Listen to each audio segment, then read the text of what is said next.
അനാദിയായും ശാശ്വതമായും ദൈവമായിരിക്കുന്ന, തലമുറ തലമുറയായി നമ്മുടെ സങ്കേതവും ബലവുമായ യഹോവയാം ദൈവത്തെ വാഴ്ത്തി സ്തുതിക്കുന്നു. യാഹാം ദൈവത്തിൻ്റെ ജനം എന്ന് വിളിക്കപ്പെടുവാൻ ദൈവം നമുക്ക് ഇത്ര വലിയ ഭാഗ്യം നൽകിയല്ലോ. അതോർത്ത് ദൈവത്തെ വാഴ്ത്തി സ്തുതിക്കുകയാണ്. ആദരണീയരായ കർത്താവിൻ്റെ ദാസന്മാർക്കും ദൈവജനത്തിനും ഉള്ള ക്രിസ്തീയ വന്ദനങ്ങളെ സ്നേഹത്തോടും ആദരവോടും കൂടെ അറിയിക്കും. നമുക്ക് നമ്മളിൽ പഠിച്ചു വരുന്ന വെളിപ്പാട് പുസ്തകം 16-ാം അധ്യായത്തിലേക്ക് പോകാം. അതിൻ്റെ 12 മുതൽക്കുള്ള വാക്യങ്ങളാണല്ലോ നമ്മുടെ ചിന്താവിഷയം. അതിൻ്റെ 21 വരെയുള്ള വാക്യങ്ങൾ നമ്മൾ ഇന്നലെ കണ്ടു. നമ്മൾ എന്നിട്ട് ഇനിയും 12 മുതലുള്ള വാക്യങ്ങളെ ഒന്നും കൂടെ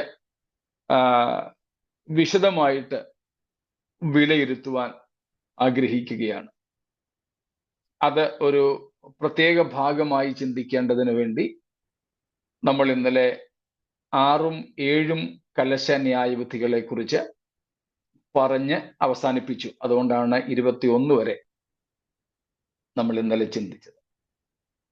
ആ ഭാഗം അവിടെ നിർത്തിയിട്ട് ഇവിടെ നിന്നും നമ്മൾ എടുത്ത് ചിന്തിക്കുകയാണ്. ഒന്നും കൂടെ 12 മുതൽ 16 വരെയുള്ള വാക്യങ്ങൾ വായിക്കാമല്ലോ. 12 to 16. The sixth angel poured out his bowl on the great river Euphrates, and its water was dried up, to prepare the way for the kings from the east. And I saw, coming out of the mouth of the dragon, and out of the mouth of the beast, and out of the mouth of the false prophet, 3 unclean spirits like frogs. For they are demonic spirits, performing signs, who go abroad to the kings of the whole world, to assemble them for battle on the great day of God the Almighty. Behold, I am coming like a thief. Blessed is the one who stays awake, keeping his garments on, that he may not go about naked and be seen exposed. And they assemble them at the place that in Hebrew is called Armageddon. Praise God. ബൈബിളിൽ ആർമഗദോൻ എന്ന പേര് നാം കാണുന്ന ഏക സ്ഥലമാണ് ഈ പ്രത്യേക സ്ഥലം.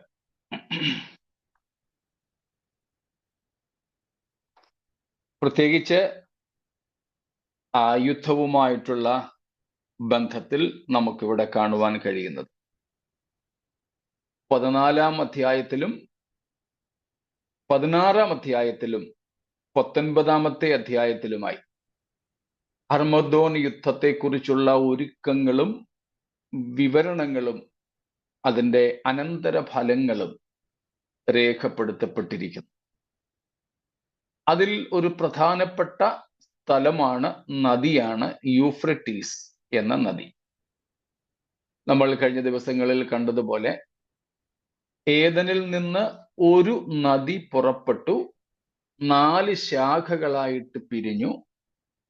അതിൽ 2 ശാഖകളുടെ പേരാണ് ടൈഗ്രീസ് എന്നും യൂഫ്രട്ടീസ് എന്നും ഉള്ളത്. ഈ 2 നദികളുടെ ഇടയിലുള്ള സ്ഥലമാണ് വേദപുസ്തക ചരിത്രത്തിൽ മാത്രമല്ല ലോക ചരിത്രത്തിൽ തന്നെ വളരെ പ്രാധാന്യമർഹിക്കുന്ന മെസോപ്പൊട്ടേമിയ, അല്ലെങ്കിൽ മെസൊപ്പൊത്താമിയ എന്ന് മലയാളത്തിൽ പറയും. നമ്മളൊക്കെ സ്കൂളിൽ അതിനെക്കുറിച്ച് പഠിച്ചിട്ടുണ്ട്, മെസൊപ്പൊട്ടാമിയെ കുറിച്ച്. കാരണം ലോക കൾച്ചർ, സിവിലൈസേഷൻസ്, സംസ്കാരങ്ങളുടെ തൊട്ടിലാണ്, ഉത്ഭവ സ്ഥലമാണ്. അതുകൊണ്ട് തന്നെ ലോക ചരിത്രത്തിന് അല്ലെങ്കിൽ സാംസ്കാരിക ലോകത്തിന് മെസൊപ്പൊട്ടാമിയെ മറക്കാൻ പറ്റില്ല, അല്ലെങ്കിൽ നിഷേധിക്കാനായിട്ട് പറ്റില്ല. ഏദൻ തോട്ടത്തിന്റെ സ്ഥാനം എവിടെ എന്ന അന്വേഷണം ചെന്ന് നിൽക്കുന്നതും ഏതാണ്ടൊക്കെ ഈ പ്രദേശങ്ങളിലാണ്. ഈ 4 ശാഖകളായിട്ട് ഒഴുകുന്ന ആ നദിയുടെ ഉത്ഭവസ്ഥാനം അല്ലെങ്കിൽ അതെവിടെ എന്ന് കണ്ടെത്തിയാൽ ഏദൻ തോട്ടം എവിടെയായിരുന്നു എന്ന് മനസ്സിലാക്കാം. അങ്ങനെയാണ് ഈ തുർക്കി ബന്ധപ്പെട്ട സ്ഥലങ്ങളിലാണ് ഏദൻ ഉണ്ടായിരുന്നത് എന്ന് വിശ്വസിക്കപ്പെടുന്നത്. അതുകൊണ്ട് തുർക്കി, സിറിയ, പിന്നെ ഇറാഖ്, ഈ 3 രാജ്യങ്ങൾ നമ്മുടെ ഈ പഠനവുമായിട്ട് വളരെയധികം ബന്ധപ്പെട്ട് കിടക്കുന്നതാണ്. അതിൻ്റെ വിവരണങ്ങൾക്ക് വേണ്ടിയിട്ട് ഒത്തിരി ദിവസങ്ങൾ, സമയങ്ങൾ നമുക്ക് വേണ്ടതായിട്ട് വരും. അതുകൊണ്ട് അതിലേക്ക് അങ്ങനെ പോകാതെ അത്യാവശ്യം നമുക്ക് ഗ്രഹിപ്പാൻ കഴിയുന്ന കാര്യങ്ങൾ മാത്രം പറഞ്ഞ് പോകുവാനാണ് താല്പര്യപ്പെടുന്നത്.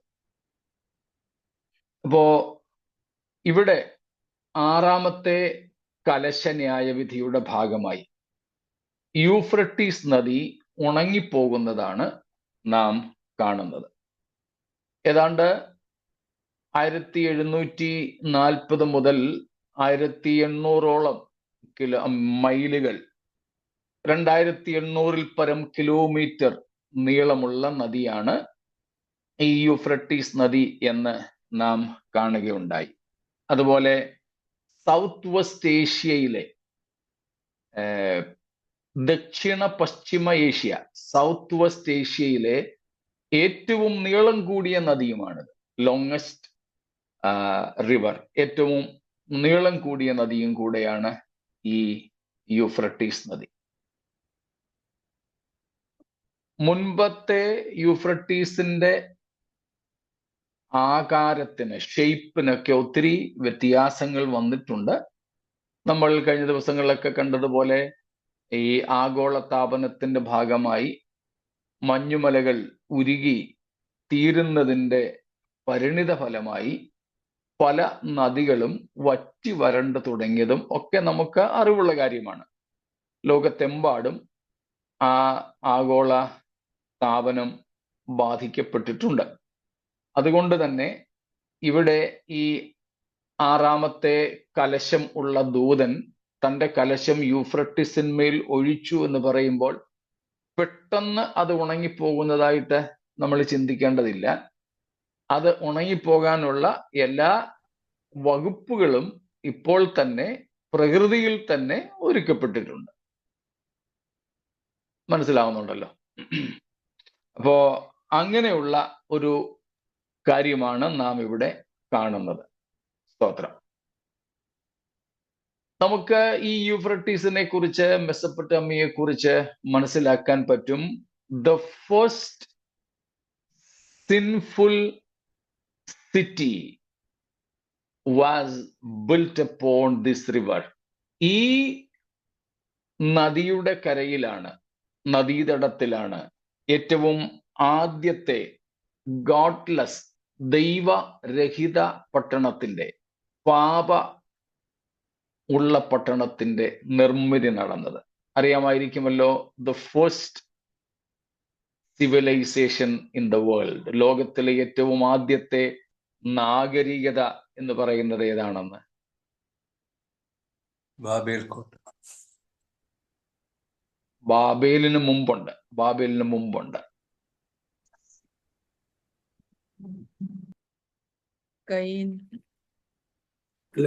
ഷിനാർ ദേശത്ത് ഒരു പട്ടണം പണിതല്ലയോ? അതാണ് ബാബേൽ. അതാണ് ബാബേൽ. അതിനു മുമ്പുള്ള ഒരെണ്ണം, ആദ്യത്തെ സിവിലൈസേഷൻ, ആദ്യത്തെ നാഗരികത. സുജ പറഞ്ഞത് ശരിയാ. കയീൻ എന്ന് പേരിട്ട പട്ടണം. കയീൻ എന്നല്ല പേരിട്ടത്, കയീനാണ് പേരിട്ടതെന്നേ ഉള്ളൂ. ഹാനോക്ക്. കയീന്റെ മകൻ ഹാനോക്ക്. നമുക്ക് അതെ ഹാനോക്ക് എന്ന പട്ടണം. നമുക്ക് കർത്താവിനോട് കൂടെ നടന്ന ഹാനോക്കിനെയാണ് പരിചയം. എന്നാൽ ആ ഹാനോക്കിന് മുമ്പ് ഒരു ഹാനോക്ക് ഉണ്ടായിരുന്നു. അത് കയീന്റെ മകനായിരുന്നു. Son of Cain. കെയിന്റെ മകനായ ഹാനോക്കിന്റെ പേരിൽ പണിത പട്ടണം അതായിരുന്നു ആദ്യത്തെ നാഗരികത എന്ന് പറയുന്നത്. First civilization was Enoch, built by Cain for his son Enoch. അതാണ് പറഞ്ഞത് Euphrates was, or that was the very place where the first godless city was built. ഏറ്റവും ആദ്യത്തെ ദൈവരഹിതമായ പട്ടണത്തിന്റെ പണി ഹാനോക്ക് നടന്നത് അവിടെയാണ്. നാം അത് ഉൽപ്പത്തി പുസ്തകത്തിൽ കാണുന്നുണ്ട്. 4-ാം അധ്യായത്തിന്റെ 16-17 വാക്യങ്ങൾ ഒന്ന് വായിച്ചോളൂ വേണമെങ്കിൽ. അങ്ങനെ കയീൻ യഹോവയുടെ സന്നിധിയിൽ നിന്ന് പുറപ്പെട്ടു ഏദന് കിഴക്ക് നോദ് ദേശത്ത് ചെന്ന് പാർത്തു. കയീൻ തന്റെ ഭാര്യയെ പരിഗ്രഹിച്ചു, അവൾ ഗർഭം ധരിച്ചു, ഹാനോക്കിനെ പ്രസവിച്ചു. അവൻ ഒരു പട്ടണം പണിതു, ഹാനോക്ക് എന്ന് തന്റെ മകന്റെ പേരിട്ടു. കയീൻ ഒരു പട്ടണം പണിതു, ഹാനോക്ക് എന്ന് തന്റെ മകന്റെ പേരിട്ടു. അതുപോലെ തന്നെ this will be the very place where the last rebellious city of Babylon be built by Antichrist. എതിർ ക്രിസ്തുവിനാൽ ഏറ്റവും ഒടുവിലത്തെ ദൈവത്തോട് മത്സരിക്കുന്ന അല്ലെങ്കിൽ മത്സര നഗരമായ ബാബിലോണിന്റെ പണിയും ഇതേ സ്ഥലത്ത് തന്നെ ആയിരിക്കും എന്നാണ് നാം ഈ അധ്യായങ്ങളിൽ, പ്രത്യേകിച്ച് വെളിപ്പാട് പുസ്തകം 18-ാം അധ്യായത്തിൽ കാണുന്നത്. സ്തോത്രം. ഓക്കെ, വെളിപ്പാട് പുസ്തകം 18-ാമത്തെ അധ്യായത്തിൽ അതിൻ്റെ വിശദാംശങ്ങളുണ്ട്. നമ്മൾ അവിടേക്ക് വരുമ്പോൾ ആ കാര്യങ്ങൾ കാണാവുന്നതുമാണ്. സ്തോത്രം. അപ്പോൾ ഏറ്റവും ആദ്യത്തെ മത്സര പട്ടണവും ഏറ്റവും ഒടുവിലത്തെ മത്സര നഗരവും രണ്ടും ഒരേ ഭൂമിശാസ്ത്രപരമായ സ്ഥലത്ത് പണിയപ്പെടുന്നു. ഒന്നാമത്തേത് കയീൻ പണിത തൻ്റെ മകന്റെ പേരിട്ട ഹാനോക്ക് എന്ന നഗരമാണെങ്കിൽ ഒടുവിലത്തേത് എതിർ ക്രിസ്തു പണിയുന്ന പട്ടണമാണ്. അതിനെ വേദപുസ്തകം ബാബിലോൺ എന്ന് തന്നെയാണ് സംബോധന ചെയ്യുന്നതും. സ്തോത്രം. ഏറ്റവും ആദ്യം ഇതിനെക്കുറിച്ച് നാം കാണുന്നത് ഉൽപ്പത്തി പുസ്തകം 2-ാം അധ്യായത്തിന്റെ 10 മുതൽക്കുള്ള വാക്യങ്ങളിലാണ്. പഴയ നിയമത്തിൽ ഏതാണ്ട് 19 പ്രാവശ്യം യൂഫ്രട്ടീസിനെ കുറിച്ച് കാണുന്നുണ്ട്. 19 times this river is mentioned in the Old Testament. In New Testament twice, 2 പ്രാവശ്യം ഉണ്ട്. പ്രത്യേകിച്ച് ഈ 16-ാമത്തെ അധ്യായത്തിൽ നാം അതേപ്പറ്റി കാണുന്നു. ഉൽപ്പത്തി 15-ന്റെ 18-ാമത്തെ വാക്യത്തിൽ കാണുന്നത്, as per Genesis 15:18, this was the very border of the promised land. ദൈവം അബ്രഹാമിന് അഥവാ ഇസ്രായേലിന് വാഗ്ദത്തം ചെയ്ത വാഗ്ദത്ത നാടിന്റെ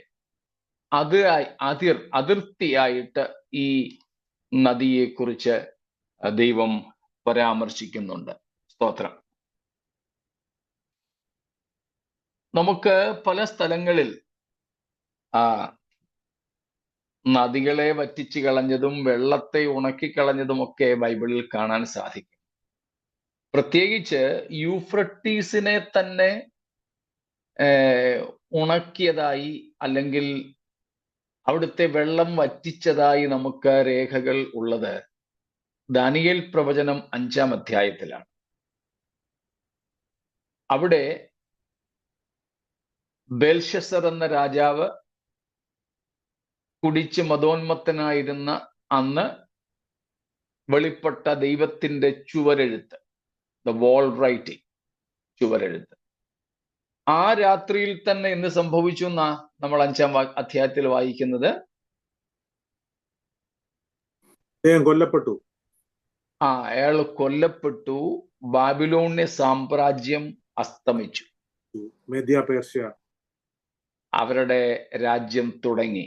അവർ രാജ്യം പിടിച്ചത് ഈ യൂഫ്രട്ടീസ് റിവറിനെ, ഈ യൂഫ്രട്ടീസ് നദിയെ ഉണക്കിക്കൊണ്ട് അവിടുത്തെ വെള്ളം ഒഴുക്കിനെ തടഞ്ഞു നിർത്തിക്കൊണ്ടാണ് ബാബിലോണിലേക്ക് മേദ്യ-പേർഷ്യ സൈന്യം ഇരച്ചു കയറിയത്. കാരണം ബാബിലോണിന്റെ ചുറ്റും വൻ മതിലുകൾ പണിത്, അന്നൊക്കെ അങ്ങനെയായിരുന്നല്ലോ. ഇന്നിപ്പം മതിൽ പണിഞ്ഞത് കൊണ്ട് കാര്യമൊന്നുമില്ല, കാരണം വ്യോമാക്രമണങ്ങളാണ്. അതുകൊണ്ട് മതിൽ പണിഞ്ഞത് കൊണ്ട് അർത്ഥമില്ല. അതിനാൽ തന്നെയാണ് ഇന്ന് രാജ്യങ്ങളൊന്നും അങ്ങനെയുള്ള സിറ്റി വാൾസ് പണിയാത്തത്. എന്നാൽ പണ്ട് വ്യോമാക്രമണങ്ങൾ, എയർ സ്ട്രൈക്സ്, വ്യോമാക്രമണങ്ങൾ ഇല്ലാത്തത് കൊണ്ട് കരയുദ്ധങ്ങൾ മാത്രമേ ഉള്ളൂ. ഇത് കരയുദ്ധത്തിലായതുകൊണ്ട് ഈ പടയാളികൾക്ക് നടന്നു കയറാൻ ഒക്കാത്തതുപോലെയും പെട്ടെന്ന് ഇടാൻ ഒക്കാത്തതും പോലെയുമുള്ള വലിയ മതിലുകൾ പണിയുക സാധാരണമായിരുന്നു. അങ്ങനെ കെട്ടിപ്പൊക്കിയ വൻ മതിലുകൾ അന്നത്തെ എല്ലാ പട്ടണങ്ങൾക്കും ഉണ്ടായിരുന്നു. യെരിഹോ മതില് അതിനേറ്റവും നമുക്കൊക്കെ പരിചയമുള്ള മതിലാണ്. അതുപോലെ ബാബിലോണിന് ചുറ്റും കെട്ടിപ്പൊക്കിയ മതിലും അടച്ച് ഉറപ്പാക്കുന്ന വാതിലും.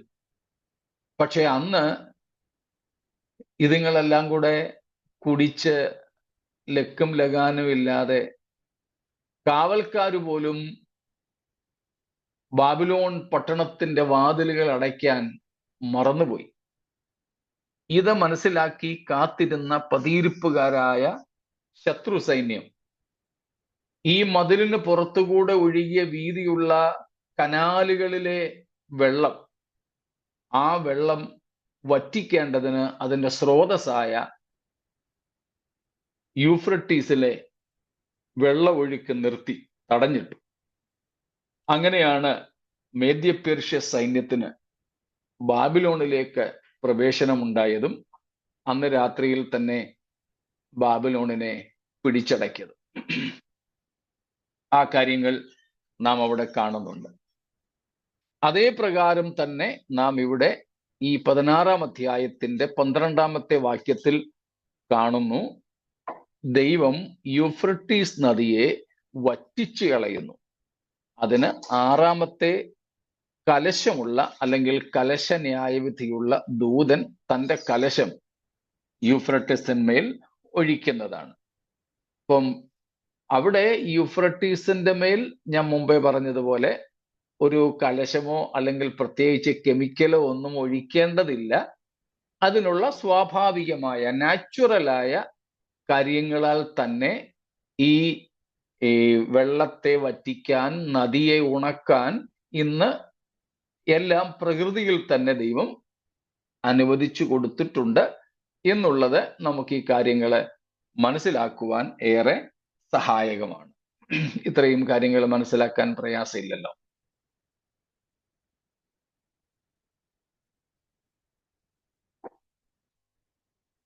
ഇനി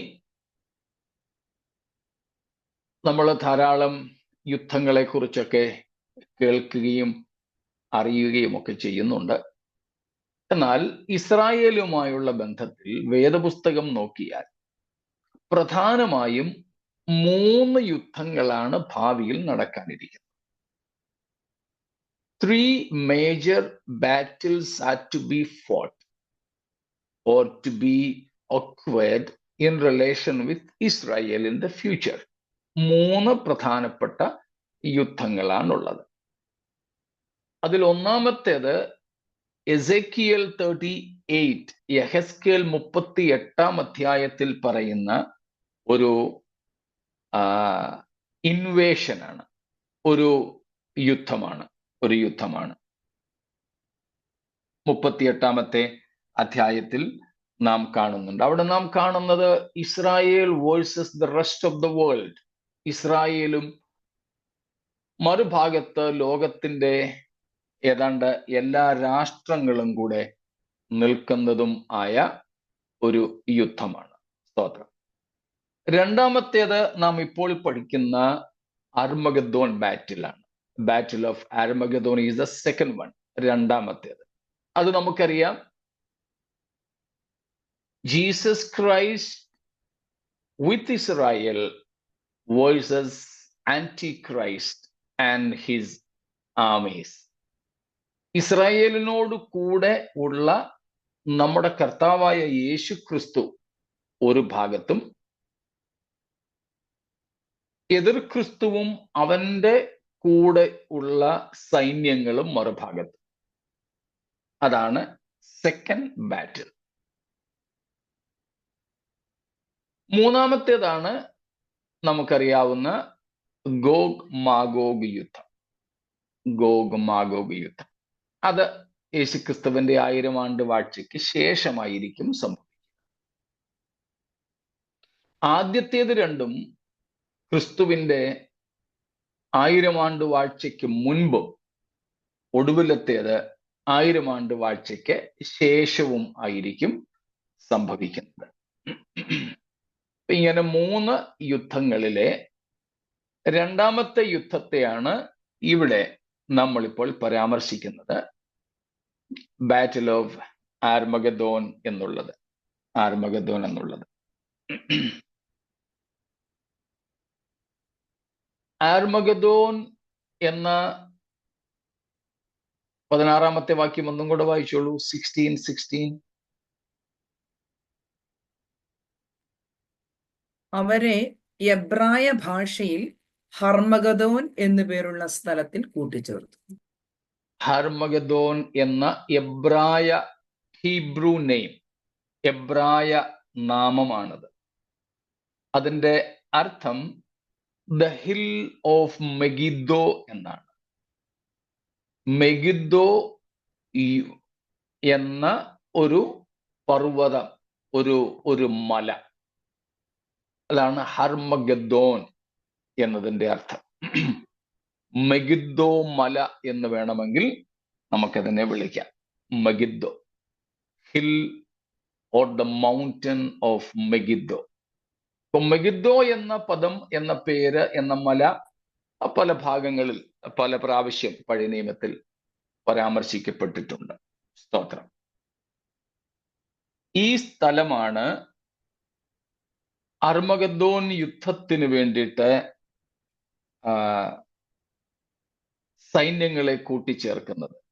ഞാൻ എൻസൈക്ലോപീഡിയ ബ്രിട്ടാനിക്കായിൽ ഒന്ന് നോക്കി, ഓൺലൈൻ വേർഷൻ അതിൽ അർമഗദോൻ എന്താണെന്ന് നോക്കിയപ്പോൾ അവിടെ കൊടുത്തിരിക്കുന്ന നിർവചനം, ദൈവത്തിനും ദൈവത്തിന്റെ പദ്ധതികൾക്കുമെതിരെ ഡീമോണിക് സൈന്യം, സാത്താന്യ സൈന്യം എല്ലാവരും കൂടെ അന്തിമ സമയത്ത് യുദ്ധത്തിനായി കൂടിച്ചേരുന്ന സ്ഥലം എന്നാണ്.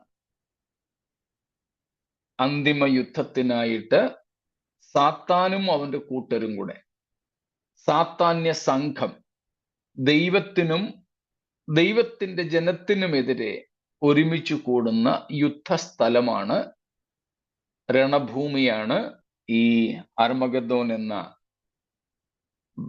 എൻസൈക്ലോപീഡിയ ബ്രിട്ടാനിക്ക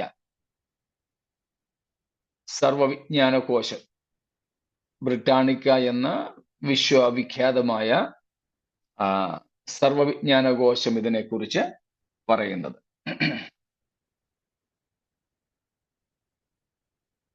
നാം കാണുന്നത് സഖരിയാവ് 12-ന്റെ 11-ാമത്തെ വാക്യം ഒന്ന് വായിച്ചോളൂ. സെഖരായ 12:11. അന്നാളിൽ മെഗ്ദോ താഴ്വരയിലുള്ള ഹദദ് റിമ്മോനിലെ വിലാപം പോലെ യെരുശലേമിൽ ഒരു മഹാവിലാപം ഉണ്ടാകും. അവിടെ കണ്ടോ, മെഗിദ്ദോ താഴ്വര, മെഗിദ്ദോ മലയുടെ അടിവാരം എന്നർത്ഥം. അപ്പോൾ അവിടം മുതൽ വടക്കു ഭാഗത്തായിട്ട് ഈ മെഗിദ്ദോ മല, അവിടം മുതൽക്ക് യെശയ്യാ 34-ന്റെ 5ഉം 6ഉം, ഐശയ്യാ 34:5 and 6.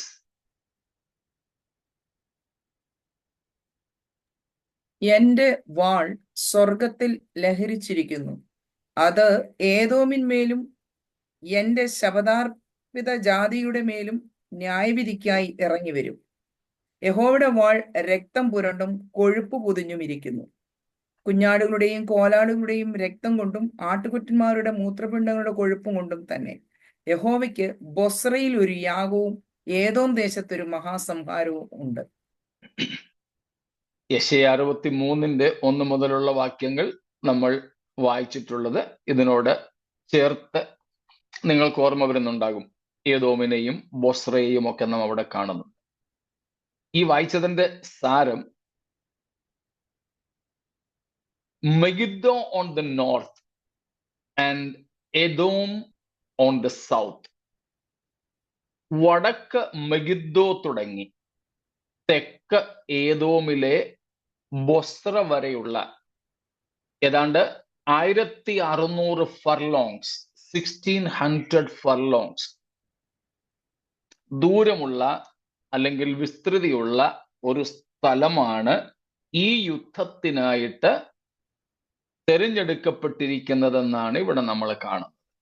ഓക്കെ, വടക്ക് നോർത്ത് മെഗിദ്ദോ തുടങ്ങി സൗത്തിൽ തെക്ക് ഏദോമിൽ ബൊസ്ര വരെയുള്ള ഏതാണ്ട് 1600 ഫർലോങ്സ്, അപ്രോക്സിമേറ്റ് 200 മൈൽസ്, 200 മൈലുകളോളം ദൂരം വിസ്തൃതിയുള്ള ഒരു സ്ഥലത്താണ് ഈ യുദ്ധം നടക്കുവാനായിട്ട് പോകുന്നത്. അപ്പം അതിനെക്കുറിച്ചൊക്കെയുള്ള വിവരണങ്ങളാണ് നാം ഇവിടെ കാണുന്നത്. യോവേൽ 3-ാം അധ്യായം, ജോയേൽ ചാപ്റ്റർ 3:2, 2-ാമത്തെ വാക്യം. I will gather all the nations and bring them down to the valley of Jehoshaphat, and I will enter into judgment with them there, on behalf of my people and my heritage Israel, because they have scattered them among the nations and have divided up my land.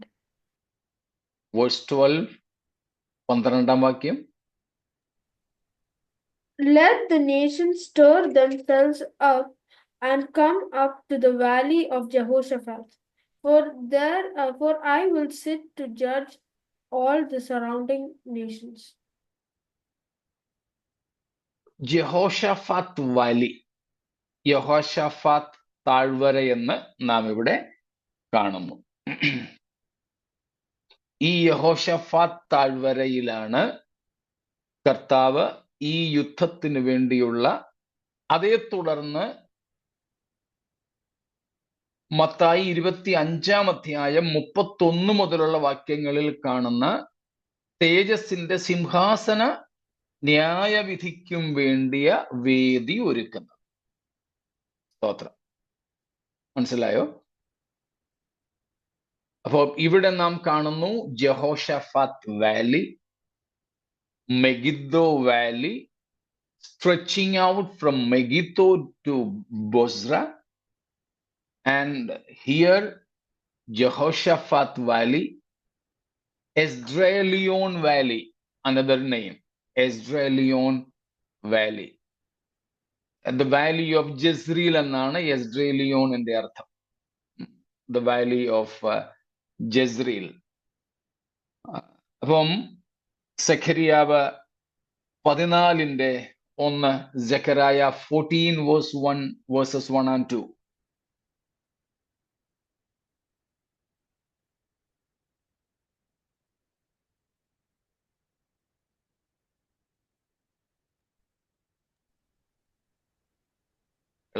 Behold, a day is coming for the Lord, when the spoil taken from you will be divided in your midst.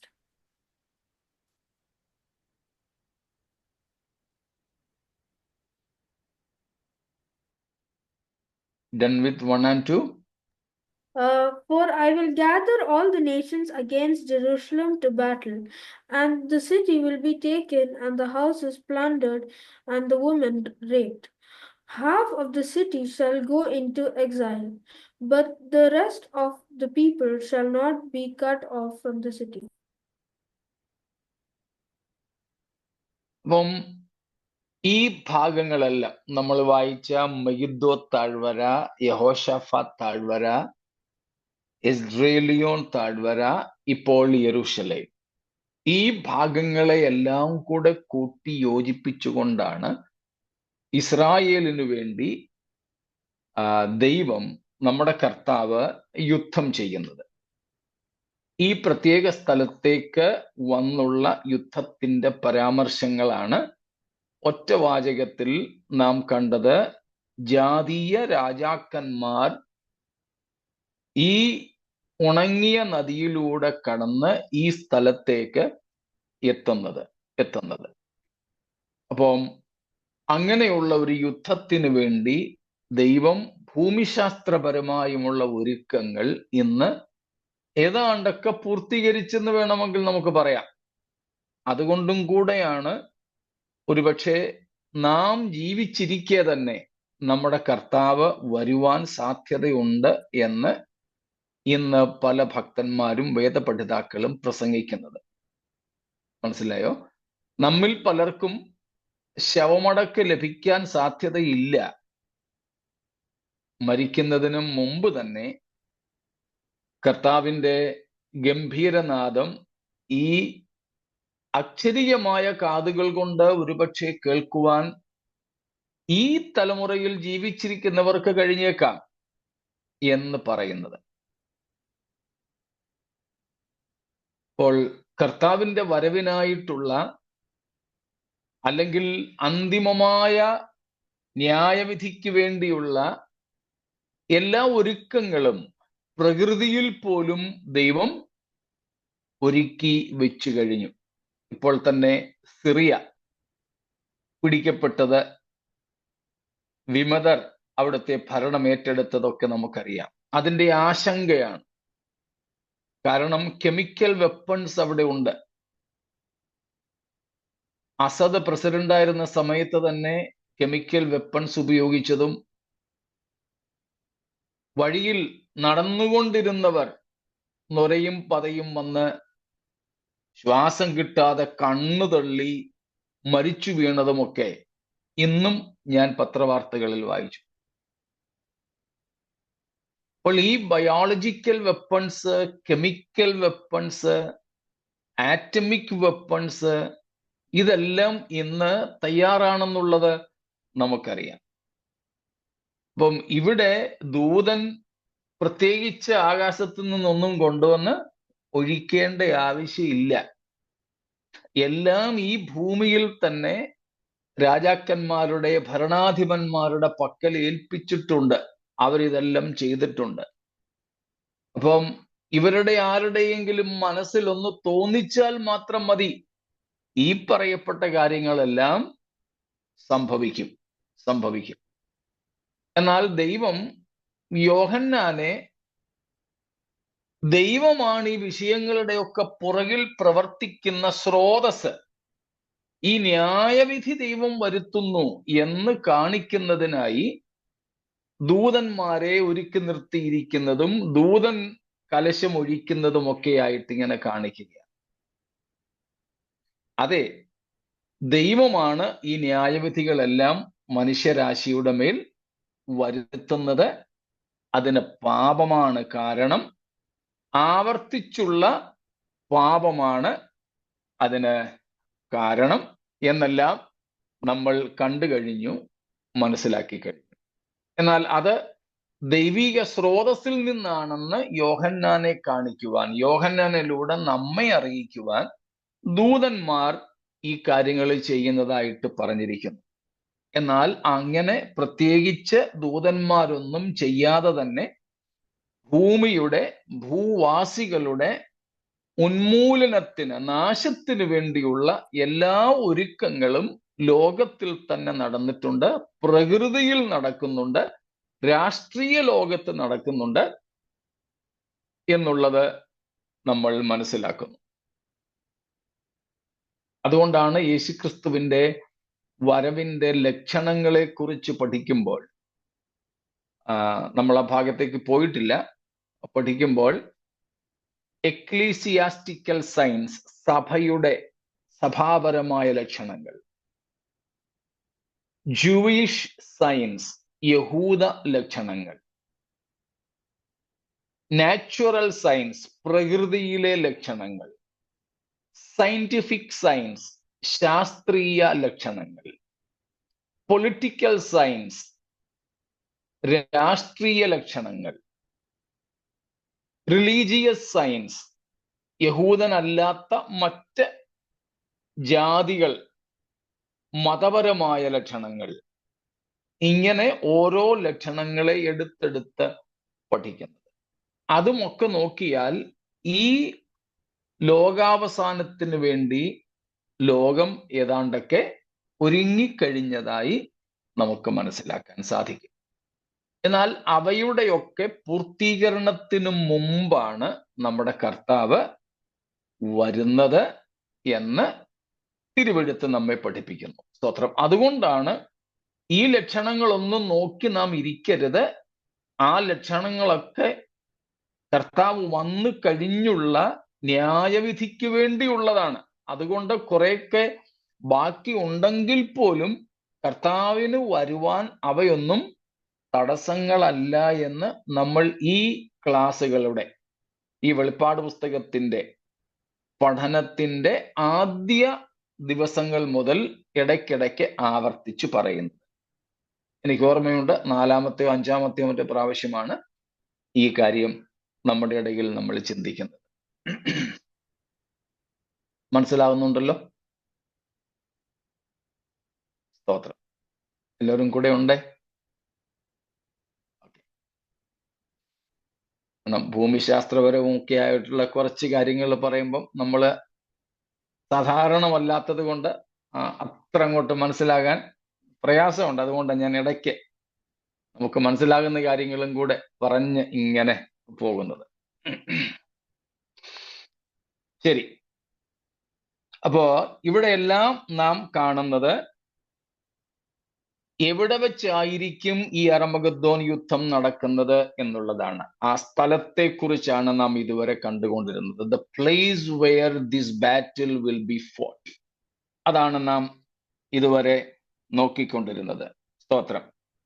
Okay. അപ്പോൾ ഇവിടേക്ക് ധാരാളമായ ജനങ്ങൾ നയിക്കപ്പെടുന്നത് നാം കാണുന്നുണ്ട്. Into this area the multiple millions of men, okay,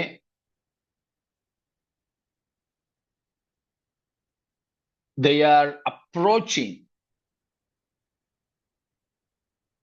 to this particular place. ഈ സ്ഥലത്തേക്ക് ലക്ഷക്കണക്കിനായ ആൾക്കാർ വന്നുകൊണ്ടിരിക്കുകയാണ്. ഈ യുദ്ധത്തിനായിട്ട് വന്നുകൊണ്ടിരിക്കും.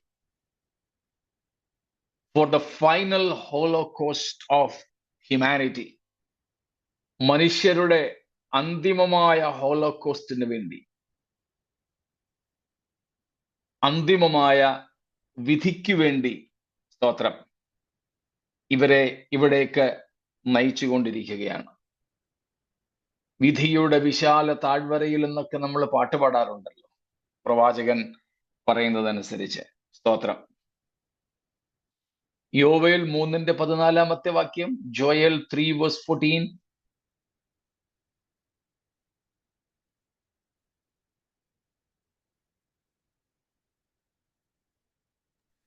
വിധിയുടെ താഴ്വരയിൽ അസംഖ്യ സമൂഹങ്ങളെ കാണുന്നു. വിധിയുടെ താഴ്വരയിൽ യഹോവയുടെ ദിവസം അടുത്തിരിക്കുന്നു. വിധിയുടെ താഴ്വര, നമ്മൾ പാട്ട് പാടുന്നതുകൊണ്ട്, വിധിയുടെ വിശാല താഴ്വരയിൽ ബഹുസഹസ്രം പേർ സമൂഹമായി. സ്തോത്രം. അപ്പം ഈ സമൂഹങ്ങളെ നയിക്കുന്ന പടനായകന്മാരെയാണ് നാം ഇവിടെ 16-ാം അധ്യായം വെളിപ്പാടിൽ കണ്ടത്. എന്തേ? രാജാക്കന്മാർക്ക് അവിടേക്ക് എത്തുവാൻ വേണ്ടി. അപ്പോൾ ഈ വലിയ പുരുഷാരത്തെ നയിക്കുന്ന ജാതീയ രാജാക്കന്മാരെയാണ് ഇവിടെ കാണുന്നത്. Under the leadership of these Gentile Kings, hundreds and thousands and millions of people will be brought together to this particular valley of judgment, valley of decision. അല്ലെ, ഇംഗ്ലീഷിൽ എനിക്ക് അങ്ങനെ കൊടുത്തിരിക്കുന്നത് valley of decisions, no? Yes. Yeah, valley of decisions എന്ന് പറഞ്ഞാൽ ദൈവം തന്റെ വേൾഡിക്റ്റ്, ദൈവം തന്റെ അന്തിമ വിധി പ്രഖ്യാപിക്കുന്ന ഇടമെന്നർത്ഥം. വിധിയുടെ വിശാല താഴ്വര, the valley of decisions, where God will declare his final decision on humanity, which was disobedient and rebellious. ദൈവത്തോട് അനുസരണം കെട്ടതും മത്സരിക്കുന്നതുമായ മനുഷ്യജാതിയുടെ അവസാനത്തെക്കുറിച്ച് ദൈവം പ്രഖ്യാപിക്കുന്ന വിധി പ്രസ്താവം നടത്തുന്ന താഴ്വരയെന്ന് അർത്ഥം. അവിടേക്ക് ആ ഒരു മരണത്തിലേക്ക്, ആ ഒരു ന്യായവിധിയിലേക്ക് തങ്ങളുടെ ജനങ്ങളെ നയിക്കുന്ന രാജാക്കന്മാർക്ക് വേഗം അവിടെ എത്തിപ്പെടാൻ വേണ്ടി നദിയെ, യൂഫ്രട്ടീസിനെ ദൈവം ഉണക്കുന്നു എന്നാണ് നാം ഇവിടെ കാണുന്നത്. സ്തോത്രം. ഇതാണ് നാം കാണുന്നത്. ഇതിനെ മറ്റൊരു ഭാഷയിൽ യെശയ്യാവ് വിളിക്കുന്നു the wine press of the wrath of God. ദൈവക്രോധത്തിന്റെ ചക്ക്. ചക്ക്. യെശയ്യാ 63-ാം അധ്യായത്തിൽ നമ്മളത് കണ്ടിട്ടുണ്ട്. ദൈവക്രോധത്തിന്റെ ചക്ക്, the wine press of the wrath of God. Also written there in Revelation 19, 14, 15. വെളിപ്പാട് 19-ാം അധ്യായത്തിലും 14, 15 വാക്യങ്ങളിൽ നാം കാണുന്നുണ്ട് ദൈവക്രോധത്തിന്റെ ചക്ക് എന്നുള്ളത്. സ്തോത്രം. സർവശക്തിയുള്ള ദൈവത്തിന്റെ ക്രോധത്തിന്റെ ചക്ക്, അല്ലെ? ക്രോധത്തിന്റെ മദ്യത്തിന്റെ ചക്ക്. ക്രോധത്തിന്റെ മദ്യത്തിന്റെ ചക്ക്. അപ്പം ഇതെല്ലാം ഈ ഒരു പ്രത്യേക യുദ്ധത്തിന് വേണ്ടി ഉള്ള ഒരുക്കത്തിൽ നമുക്ക് കാണുവാൻ കഴിയുന്ന സംഗതികളാണ്. സ്തോത്രം. ഇത്രയും മനസ്സിലാക്കാണുമായിരിക്കുമല്ലോ.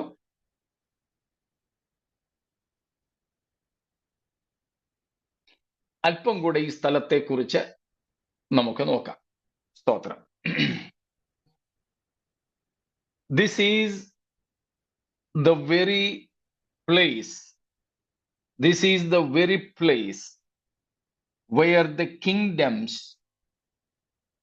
will gather to be judged. നാം ഇപ്പോൾ കണ്ടതുപോലെ ലോക നേഷൻസ്, ജാതികൾ, രാജ്യങ്ങൾ ന്യായം വിധിക്കപ്പെടുവാൻ വേണ്ടിയിട്ട് കൂടി വരുന്ന, കൂട്ടിച്ചേർക്കപ്പെടുന്ന സ്ഥലമാണ്. സ്തോത്രം. സ്ഥലത്തിന്റെ പേര് ഹർമഗദ്ദോൻ എന്നതിന്റെ അർത്ഥം നമ്മൾ കണ്ടു. The hill or the mountain of Megiddo. Megiddo. സ്തോത്രം.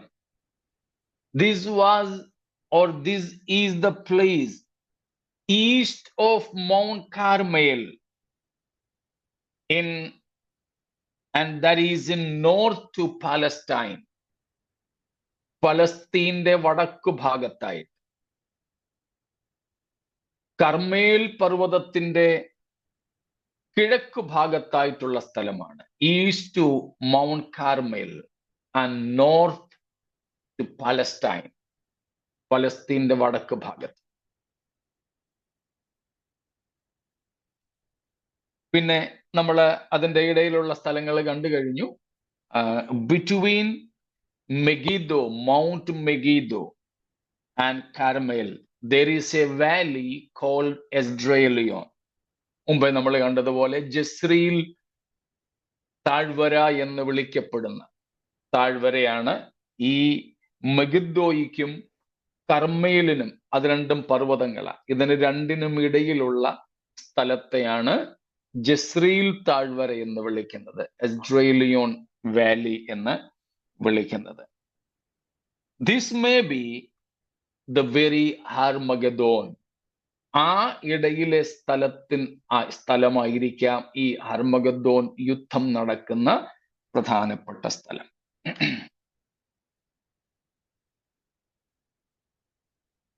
And this is a plain area from Tabor on the north and Carmel to Gilboa. വടക്കു ഭാഗത്തായിട്ട് താബോറും കർമ്മയിലും ഗിൽബോവ പർവ്വതങ്ങളുമൊക്കെ. ആൻഡ് സൗത്ത് ഗാലിലി, തെക്ക് ഭാഗത്തായിട്ട് ഗലീലയും. അതിന്റെ ദൂരം എന്ന് പറയുന്നത് 20 into 14 miles ആണ്. 20 മൈൽ നീളവും 14 മൈൽ വീതിയുമുള്ള ഒരു പ്രത്യേക താഴ്വരയാണ്, പ്ലെയിൻ ഏരിയയാണ് ഈ ഭാഗം. ലോകത്തിലെ ഏറ്റവും ഫലഭൂയിഷ്ടമായ most fertile land in the world, ഏറ്റവും ഫലഭൂയിഷ്ടമായ പ്രദേശമാണിത്. ഏറ്റവും ഫലഭൂയിഷ്ടമായി നിറഞ്ഞു നിൽക്കുന്ന പ്രദേശം. This was but earlier a place which was very much despised. വളരെയധികം അവഗണിക്കപ്പെട്ട് കിടന്ന ഒരു സ്ഥലമായത്. കാരണം ഇവിടെ ചതുപ്പായിരുന്നു. ജസ്റ്റ് എന്താ പറയുന്നത്, അവിടെ വെള്ളവും ചെളിയും എല്ലാം കൂടെ ആയിട്ട് ഒന്നിനും കൊള്ളരുതാത്തത് എന്ന നിലയിൽ കളഞ്ഞ അല്ലെങ്കിൽ ഉപേക്ഷിക്കപ്പെട്ട ഒരു സ്ഥലമായിരുന്നു. ബട്ട് ആഫ്റ്റർ 1948 ഇസ്രായേലിന് 1948 സ്വാതന്ത്ര്യം കിട്ടിയതിന് ശേഷം അവർ ഈ സ്ഥലത്തെ വളരെയധികം ഡെവലപ്പ് ചെയ്തെടുത്തു, വികസിപ്പിച്ചെടുത്തു, പ്രയോജനകരമാക്കി, ചതുപ്പിനെയൊക്കെ മാറ്റി. അങ്ങനെ ഈ സ്ഥലം ഒരുക്കപ്പെട്ടുകൊണ്ടിരിക്കുന്നു എന്ന് നമുക്ക് മനസ്സിലാക്കാം. ഒരു വലിയ സൈന്യത്തെ ഉൾക്കൊള്ളുവാൻ പ്രാപ്തമായിട്ട്, ഒരു വലിയ സൈന്യത്തെ ഉൾക്കൊള്ളുവാൻ പ്രാപ്തമായിട്ട്. ധാരാളം യുദ്ധങ്ങൾ ഈ സ്ഥലത്ത് നടത്തപ്പെട്ടിട്ടുണ്ട്, ധാരാളം യുദ്ധങ്ങൾ.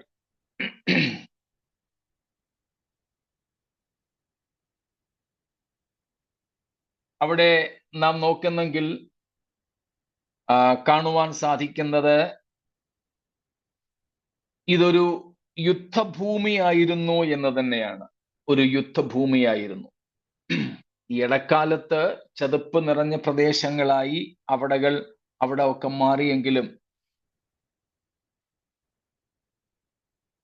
പല യുദ്ധങ്ങളും അവിടെ നടത്തപ്പെട്ടിട്ടുള്ളതായിട്ട് കാണുവാൻ സാധിക്കും. ഇസ്രായേലി ചരിത്രത്തിൽ നിന്ന് നാം നോക്കുന്നെങ്കിൽ ഒരു 5-6 കാര്യങ്ങൾ അവിടെ നിന്നും വേഗത്തിൽ പറഞ്ഞ് നിർത്താം എന്ന് കരുതുന്നു.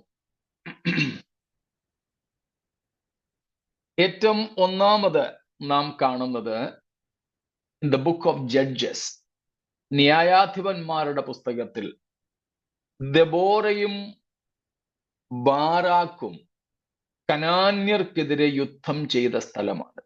This was the very place where Barak and Deborah fought against the Canaanites. Judges chapters 4 and 5. ന്യായാധിപന്മാർ 4ഉം 5ഉം അധ്യായങ്ങൾ.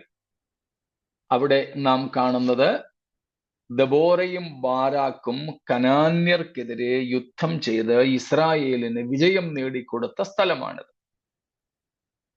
രണ്ട്, the very place Gideon fought against the Midianites. മിദ്യാന്യർക്കെതിരെ Gideon യുദ്ധം ചെയ്ത സ്ഥലവും ഇത് തന്നെയാണ്. ജഡ്ജസ് ചാപ്റ്റർ 7, ന്യായാധിപന്മാർ 7-ാമത്തെ അധ്യായം. ന്യായാധിപന്മാർ 7-ാമത്തെ അധ്യായം.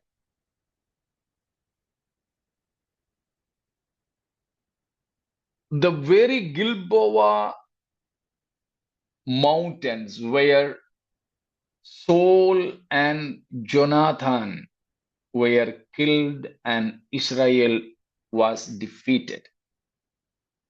ഇസ്രായേലിലെ ആദ്യത്തെ രാജാവായ ശൗലും മകനായ യോനാഥാനും പട്ടുപോയ, ഇസ്രായേൽ പരാജയപ്പെട്ട സ്ഥലവും ഗിൽബോവ പർവ്വത നിരകളും ഈ ഭാഗങ്ങളിൽ തന്നെയാണ്. ഫസ്റ്റ് സാമുവേൽ ചാപ്റ്റർ 31, 1 ശമൂവേൽ 31-ാമത്തെ അധ്യായം.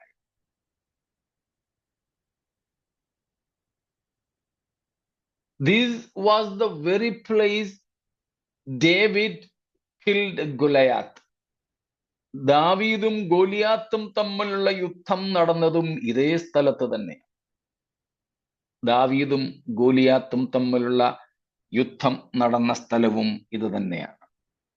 ഫസ്റ്റ് സാമുവേൽ 17, 1 ശമൂവേൽ 17-ാമത്തെ അധ്യായത്തിൽ നമുക്കതേപ്പറ്റി കാണാം.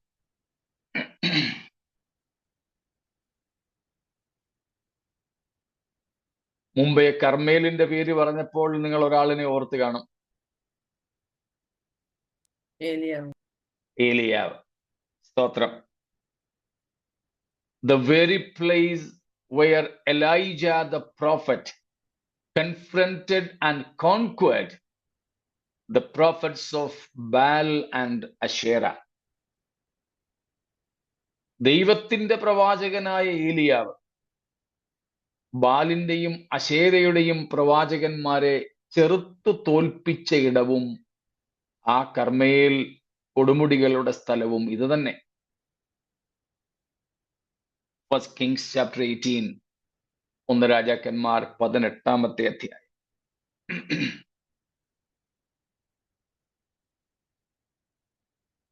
തീർന്നില്ല. നാം പിന്നീട് കാണുന്നത് 2 രാജാക്കന്മാർ 23-ാമത്തെ അധ്യായത്തിലാണ്. അടുത്തത് 2 രാജാക്കന്മാർ 23-ാമത്തെ അധ്യായം 29-30 വാക്യങ്ങൾ. സെക്കൻഡ് ക്രോണിക്കിൾസ് 35:22, 2 ദിനവൃത്താന്തം 35:22. ഈ ഭാഗങ്ങളിലൊക്കെ നാം കാണുന്നു മിസ്രയീമ്യ രാജാവായിരുന്ന നെഖോ എന്ന ഫറവോൻ.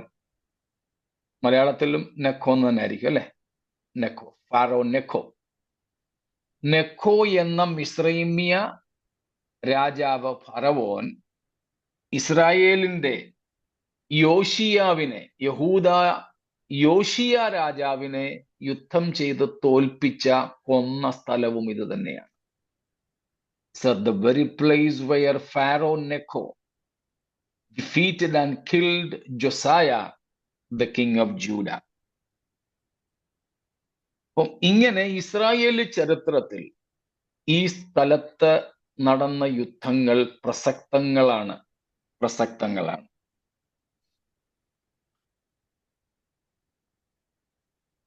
ഈവൻ ഇൻ ഹിസ്റ്ററി, ചരിത്രത്തിലും ഇതിന് വളരെ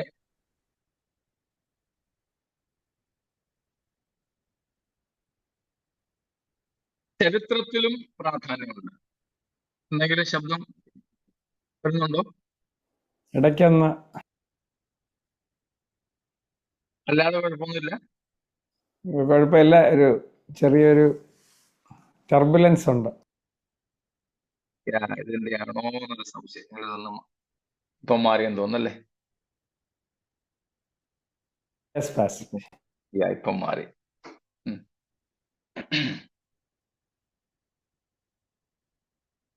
ഓക്കെ, ഒരു കാര്യം കൂടെ പറഞ്ഞ് ഞാൻ നിർത്താം.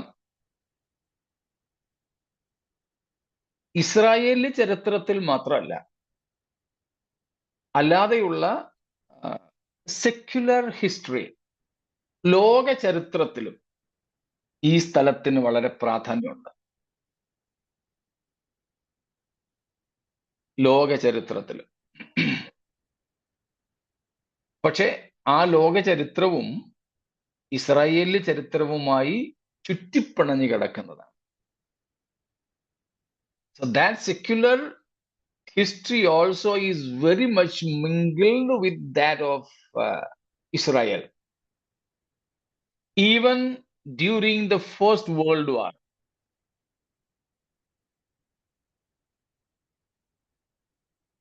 ഞാനിതങ്ങ് മാറ്റാം.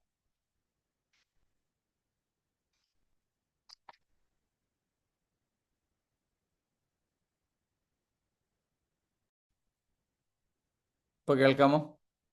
കേൾക്കാം പാസ്റ്റർ. ഓക്കെ.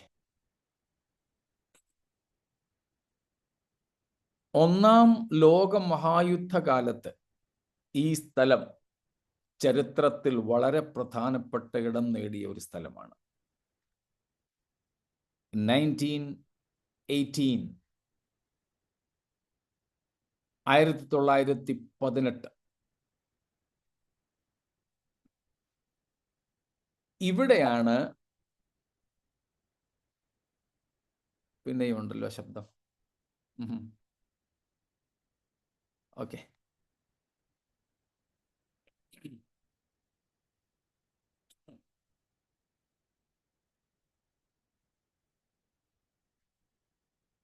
ഓക്കെ, അപ്പൊ പിന്നെ ഇതിന്റെ അല്ല.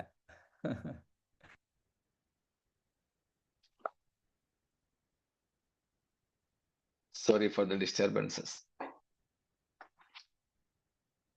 1918 ഒന്നാം ലോക മഹായുദ്ധത്തിന്റെ അവസാന കാലഘട്ടം. ആ സമയത്ത് ജനറൽ അലൻബി, ഇസ്രായേലിയ എന്താണ് പറയുന്നത്, പ്രഭുവായിരുന്ന, ബ്രിട്ടന് വേണ്ടിയിട്ട് യുദ്ധം ചെയ്തുകൊണ്ടിരുന്ന ജനറൽ അലൻബി തുർക്കികളെയും അവരുടെ കൂടെ ഉള്ളവരെയും തോൽപ്പിച്ച സ്ഥലം ഇതാണ്. അങ്ങനെ അലൻബി ഇവരെ തോൽപ്പിച്ചതുകൊണ്ട് ഈ സ്ഥലത്തിന് അദ്ദേഹത്തിന്റെ ഓണർ, ആദരവിന് വേണ്ടിയിട്ട് അദ്ദേഹത്തിന്റെ പേര് നൽകിയാണ് ഈ സ്ഥലത്തെ പിന്നീട് അറിയപ്പെടുന്നത്. ഇസ്രായേലിന്റെ സ്വാതന്ത്ര്യത്തിലേക്ക് പോലും അവരെ നയിച്ചത് ഇസ്രായേലിയ അല്ലെങ്കിൽ ഒരു യഹൂദനായിരുന്ന അലൻബിയുടെ ഈ പ്രത്യേക ഇടപെടലാണ്. അദ്ദേഹത്തിന് ഇത് ചെയ്തില്ലായിരുന്നുവെങ്കിൽ ബ്രിട്ടന്റെ സൈന്യം തോറ്റേനെ. പക്ഷെ ഇദ്ദേഹത്തിന്റെ ഈ ഒരൊറ്റ ഇടപെടൽ കൊണ്ട് ഈ സ്ഥലത്ത് വെച്ചുള്ള യുദ്ധത്തിലാണ് അവർ ജയിച്ചത്. അതുകൊണ്ട് അദ്ദേഹത്തിന് എന്ത് സമ്മാനം വേണമെങ്കിലും കൊടുക്കാൻ രാജ്ഞി തയ്യാറായിരുന്നു. എന്നാൽ അദ്ദേഹം പറഞ്ഞു, എനിക്ക് എന്തെങ്കിലും നിങ്ങൾ തരുന്നെങ്കിൽ എനിക്ക് വ്യക്തിപരമായിട്ട് വേണ്ട, എൻ്റെ ജനതയ്ക്ക് തന്നാൽ മതി. ഞങ്ങൾ ഏതാണ്ട് AD 1-ാം നൂറ്റാണ്ട് മുതൽ ഞങ്ങളുടെ സ്വദേശം വിട്ട് ഉഴലുകയാണ്. ഞങ്ങൾക്ക് ഞങ്ങളുടെ ദേശം തിരികെ തന്നാൽ മതി.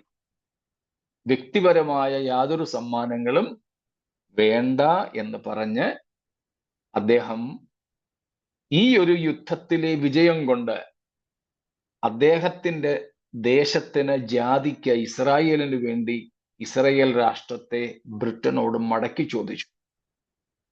കൊടുക്കാമെന്ന് അന്ന് പറഞ്ഞു ഉടമ്പടി ചെയ്തെങ്കിലും കൊടുത്തില്ല. റഷ്യയുടെയും സഖ്യകക്ഷികളുടെയും ഒക്കെ സമ്മർദ്ദം കൊണ്ട് അവരെ പ്രീതിപ്പെടുത്താൻ ബ്രിട്ടൻ ഉടമ്പടി നിവർത്തിക്കാതെ നീട്ടിക്കൊണ്ടുപോയാണ് രണ്ടാം ലോക മഹായുദ്ധത്തിനും ശേഷം ഒടുവിൽ 1948 ഇസ്രായേലിന് അവരുടെ രാഷ്ട്രത്തിന്റെ കുറച്ചു ഭാഗം തിരികെ കൊടുക്കുക. അപ്പം ലോക ചരിത്രത്തിലും ഇത് വളരെ പ്രാധാന്യമർഹിക്കുന്നു, പ്രത്യേകിച്ച് കഴിഞ്ഞ നൂറ്റാണ്ടിൽ. അതിനു മുമ്പ് ഈവൻ ഇൻ 1479 1479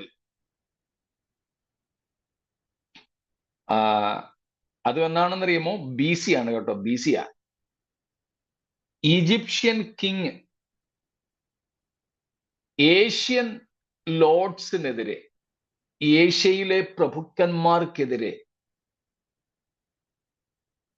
മിസ്രൈമ്യ രാജാക്കന്മാർ യുദ്ധം ചെയ്ത് വിജയം വരിച്ച സ്ഥലവും ഇത് തന്നെയാണ്, 1979 BC.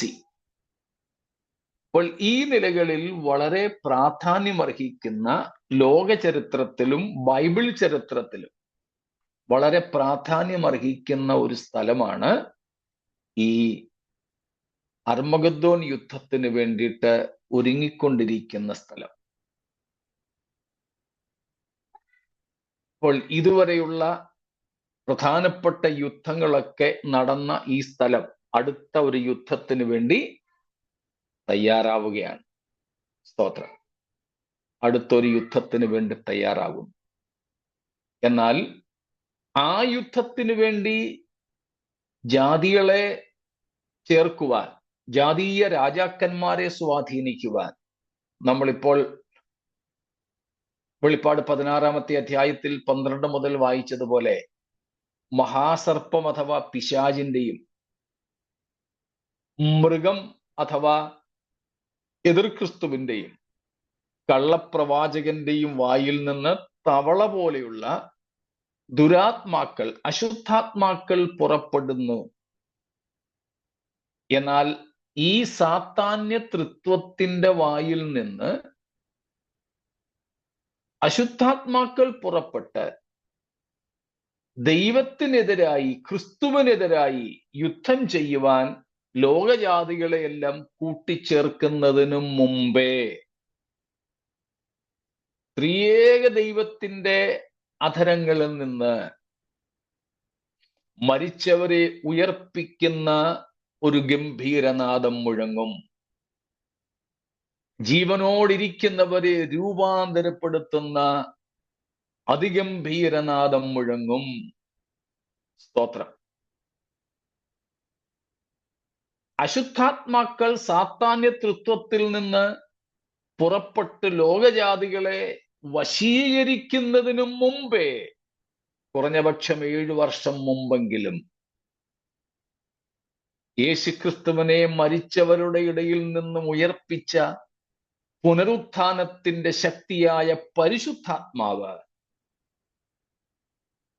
സ്തോത്രം, ആത്മാവിനാൽ മുദ്രയിട്ട് ജീവിച്ചതും ജീവിക്കുന്നതുമായ വിശുദ്ധന്മാരെ ദൈവത്തിന്റെ അടുക്കലേക്ക് ചേർക്കുവാനായിട്ട് പുറപ്പെടും. നമ്മുടെ പ്രത്യാശ അതാണ്. മനസ്സിലാവുന്നുണ്ടോ? സ്തോത്രം. ക്രിസ്തുവിൽ മരിച്ച വിശുദ്ധന്മാരെ അക്ഷയരായി ഉയർപ്പിക്കുവാനും, ക്രിസ്തുവിൽ വിശ്വസിച്ച് ജീവനോടിരിക്കുന്ന വിശുദ്ധന്മാരെ തന്നോടനുരൂപരായി രൂപാന്തരപ്പെടുത്തുവാനും കഴിയുന്ന ദൈവത്തിന്റെ പുത്രനായ ക്രിസ്തുവിന്റെ വായിൽ നിന്നും പുറപ്പെടുന്ന കൽപ്പിത വചനത്തിനായി കാതോർക്കുന്നവരാണ് വിശുദ്ധന്മാർ. സ്തോത്രം. സാത്താന്യ തൃത്വത്തിൽ നിന്നും അശുദ്ധാത്മാക്കൾ പുറപ്പെട്ട് പാപലോകത്തെ സ്വാധീനിക്കും മുമ്പേ ത്രിയേകനായ ദൈവത്തിൽ നിന്ന് ദൈവത്തിന്റെ കൽപ്പിത വചനം പുറപ്പെടും. അത് നമ്മെ രൂപാന്തരപ്പെടുത്തും. യേശു പറഞ്ഞതുപോലെ മരിച്ചവർ ദൈവപുത്രന്റെ ശബ്ദം കേൾക്കുകയും കേൾക്കുന്നവർ ജീവിക്കുകയും ചെയ്യുന്ന നാഴിക വരുന്നു, വന്നുമിരിക്കുന്നു. സ്തോത്രം. യോഹന്നാൻ 5:25 പലപ്പോഴും നമ്മൾ വായിച്ചിട്ടു. 2, റോമർ 8:11 വാക്യത്തിൽ വായിക്കുന്നു, കർത്താവായ യേശുക്രിസ്തുവിനെ മരിച്ചവരുടെ ഇടയിൽ നിന്നും ഉയർപ്പിച്ചവന്റെ ആത്മാവ് നിങ്ങളിൽ വസിക്കുന്നു എങ്കിൽ, കർത്താവായ യേശുവിനെ മരിച്ചവരിൽ നിന്നും ഉയർപ്പിച്ച അതേ ദൈവം അതേ ആത്മാവിനെ കൊണ്ട് നമ്മുടെയും മർത്യ ശരീരങ്ങളെ ജീവിപ്പിക്കും. തീർന്നില്ല. ഫിലിപ്പിയർ 3:21 വായിക്കുന്നു, രക്ഷിതാവായി സ്വർഗത്തിൽ നിന്നും നമ്മുടെ കർത്താവായ യേശു വെളിപ്പെടുമ്പോൾ സകലവും തനിക്ക് കീഴ്പ്പെടുത്തുവാൻ കഴിയുന്ന തൻ്റെ വ്യാപാര ശക്തി കൊണ്ട്, അത് പരിശുദ്ധാത്മാവിന്റെ ശക്തിയാണ് കേട്ടോ, ആ വ്യാപാര ശക്തി കൊണ്ട് നമ്മുടെ ഈ താഴ്ചയുള്ള ശരീരങ്ങളെ, ഈ മർത്യമായ ശരീരങ്ങളെ, ഈ ബലഹീനമായ ശരീരങ്ങളെ, സ്തോത്രം, രൂപാന്തരപ്പെടുത്തി തൻ്റെ മഹത്വമുള്ള ശരീരത്തോട് അനുരൂപമാക്കും. സ്തോത്രം. നാം അതിനു വേണ്ടി കാത്തിരിക്കുന്നു. ആ ഗംഭീരധ്വനി ആർക്കറിയാം ഇന്ന് രാത്രിയിലാണോ മുഴങ്ങുന്നതെന്ന്? എങ്കിൽ നാം കർത്താവിനോട് കൂടെ എടുക്കപ്പെടുവാൻ നമ്മെ തന്നെ സമർപ്പിക്കാം. ആ പ്രത്യാശയോടെ നമുക്ക് ജീവിക്കാം. സ്തോത്രം. അതുകൊണ്ട് ഈ വിഷയങ്ങളൊക്കെ നമ്മൾ പഠിക്കുമ്പോൾ മറുഭാഗത്ത് നമ്മുടെ പ്രത്യാശയാണ് അധികം ശക്തമാകേണ്ടത്. സ്തോത്രം. നമുക്കതിനു വേണ്ടി കർത്താവിന്റെ കരങ്ങളിലേക്ക് സമർപ്പിക്കാം. നമ്മുടെ കർത്താവിന്റെ വരവിനായി നമുക്ക് ഒരുങ്ങാം. സ്തോത്രം. ഈ വചനങ്ങളാൽ ദൈവം നമ്മെ അനുഗ്രഹിക്കുമാറാകട്ടെ. സ്തോത്രം.